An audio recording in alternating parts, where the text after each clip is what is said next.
بخواهی تا که گردت قدر افزون، زراهی راست مگذار پای بیرون. میانی جمله مردم نکو باش، نمیزیبد تو را ای دوست پرخاش. سوزاند خشم روحت را زیباتین، زی خشمت شاد میگردد شیاطین. زنا اهلان مباشو اهل دل باش،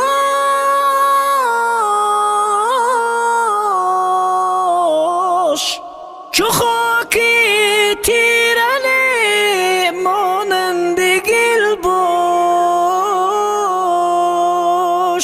همه خواهان صلح و امنیت باش، در عالم ای عزیز با این نیت باش.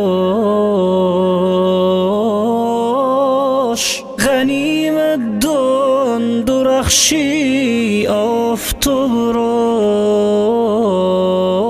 شبی تیره درخشی ماهتاب را. منور کن دلت از نور رحمان، زی نورش دردها یابند و درمان. بسا راه و رویشی گشت پیدا، کی باطل بودنش باشد هویدا. با این جمعی نوی پرشور بنگر، که افروزند بهری خیش اخگر.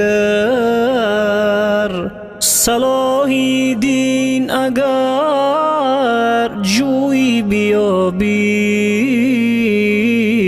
اگر یابی بزیری این خطابی.